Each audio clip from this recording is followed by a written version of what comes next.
4 cos square 9 degree. Question, if 4 cos square 9 degree minus 3 into 4 cos square into 4 cos square 27 degree minus 3 is equals to 10 degree, 10 degree, then k is equals to, then k का value आपको निकालना है। Then k is equals to, नहीं ऐसे नहीं करो, आप इसको लिखो, then find the least value of k। Okay, then find the least value of k, k की मिनिमम वैल्यू जो पॉसिबल है वो आपको निकाल के यहाँ पर देनी है।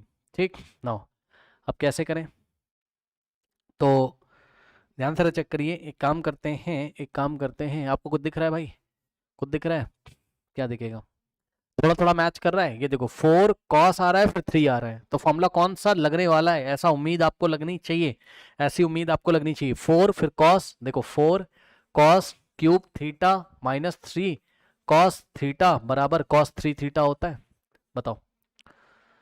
बताओ, ऐसा होता है। लेकिन 4 cos स्क्वायर है, यहाँ हमें 4 cos क्यूब चाहिए, फिर माइनस का 3 बैठा है, हमें माइनस 3 cos थीटा चाहिए, तब तो ये फॉर्मूला बनेगा। ठीक, तो अभी ये फॉर्मूला नहीं बन रहा है, कोई बात नहीं, बना लेंगे, नहीं बन रहा है तो हमने एक काम किया, क्या क्वेश्चन कॉपी किया,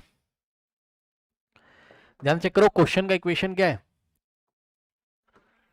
इस क्वेश्चन को कॉपी कर लो, इक्वेशन को। ठीक, इसको हमने क्या किया, कॉपी कर लिया। ठीक, इसको हमने कॉपी कर लिया, और हाँ एक चीज और, इसको हमें किसके फॉर्म में लेके आना है, tan के फॉर्म में लेके आना है ना। समझना जरा, राइट हैंड साइड tan के दे के रखा है, तो इसका हमने लेफ्ट हैंड साइड उठाया, क्या उठाया,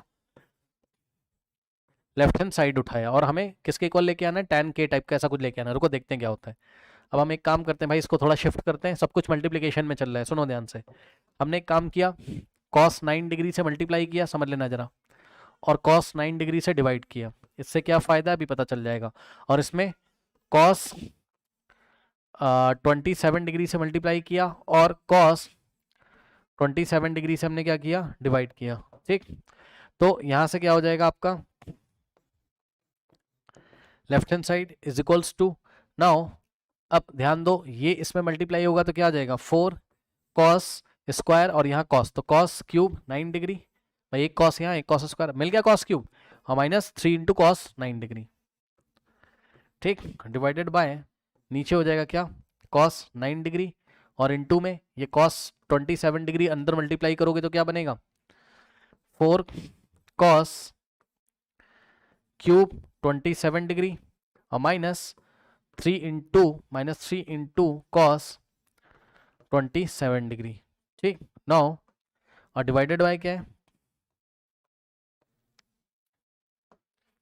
डिवाइडेड बाय क्या है, cos 27 डिग्री।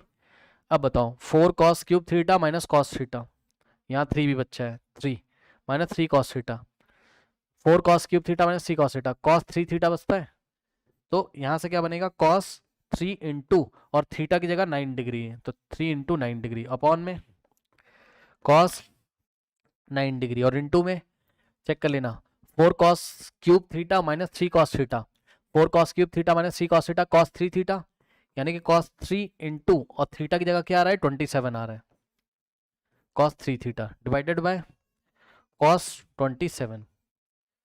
ठीक, डिवाइडेड बाय cos 27। नाउ अब ध्यान से चेक करिए, क्या क्या हो गया, cos, हाँ भाई 3 9 जा कितना होता है, 27।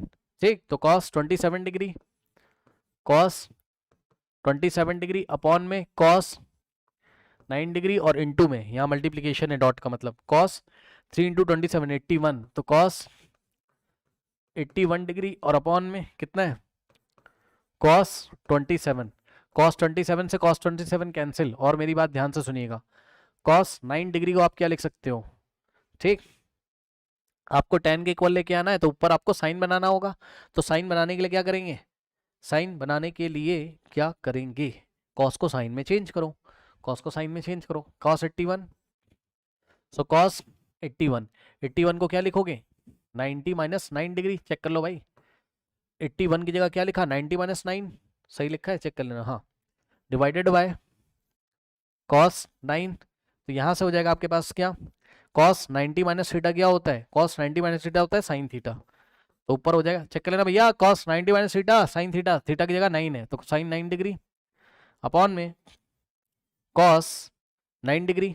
सुन लो, नेटवर्क चला गया था, फिर से सुनो, इधर ध्यान से चेक करो, यहाँ तक समझ में आ गया था, जल्दी बताओ, ये समझ में आ गया था, जल्दी बताइए, ये सुनो जल्दी से, यहाँ तक कर लिया था, बोलिए बोलिए बोलिए बोलिए बोलिए बोलिए भाई, यहाँ तक आ गया था। अच्छा, नेटवर्क चला गया है। हाँ, बता दे रहा हूँ मैं, यहाँ के बाद क्या किया था, 3 इंटू 9 कितना हो गया भाई, ये किसका फॉर्मूला बन गया आपका, कॉस 3 थीटा का, ये किसका फॉर्मूला बन गया, कॉस 3 थीटा का, तो 3 9 जा 27, कॉस 27 से कॉस 27 कट गया, ये कॉस 81 बचा है यहाँ पर, चेक कर लो, 3 इंटू 27 81, और यहाँ कॉस 9, अब चेक करो 81 को क्या लिख सकते हो आप, 81 को क्या लिख सकते हो आप, 90 माइनस 9, तो कॉस 90 माइनस थीटा क्या होता है, साइन थीटा, तो यहाँ हो जाएगा साइन 9 अपॉन में कॉस 9। अब बताओ साइन 9 अपॉन कॉस 9 क्या होता है, tan 9, तो यहाँ से क्या हो गया, tan 9 डिग्री, तो ये आपने लेफ्ट हैंड साइड निकाला, और राइट हैंड साइड क्या आपका tan k डिग्री, ठीक। सो लेफ्ट हैंड साइड आया tan 9 डिग्री, और इसको आप कंपेयर करोगे राइट हैंड साइड से tan k डिग्री से, तो k का वैल्यू क्या आना पड़ेगा, 9 के इक्वल, ठीक। तो इस तरीके से k का जो लीस्ट वैल्यू है कितना आ जाएगा, 9, बस खत्म, k बराबर कितना हो गया, 9 डिग्री। उसने लीस्ट वैल्यू क्यों पूछा था, क्योंकि k की ऐसी बहुत सारी वैल्यूज हो सकती है, क्योंकि tan 9 डिग्री तो बहुत सारे के इक्वल हो सकता है, मतलब इसमें 180 ऐड करते जाओ, क्योंकि पाई, अरे tan का पीरियड क्या होता है भाई, पाई होता है, तो हर एक पाई इंटरवल के बाद अपने आप को रिपीट करेगा ना वो, यानी कि नेक्स्ट वैल्यू क्या आ जाएगी, नेक्स्ट वैल्यू tan 9 में आप क्या ऐड कर दो 180, तो नेक्स्ट वैल्यू मिलेगी tan 189, तो k का वैल्यू 189 भी हो सकता है, फिर से इसमें 180 ऐड कर दो, नेक्स्ट एंगल मिल जाएगा। ऐसे बहुत सारे एंगल आपको मिलते रहेंगे, k की बहुत सारी वैल्यू आती रहेगी, इसलिए उसने क्वेश्चन में बोला find the least value of k, तो इसलिए उसने सबसे छोटा वैल्यू k का पूछा हुआ है, ठीक। ओके, चलिए इसका स्क्रीनशॉट ले लीजिए, फिर मैं आपको नेक्स्ट सवाल बताता हूँ।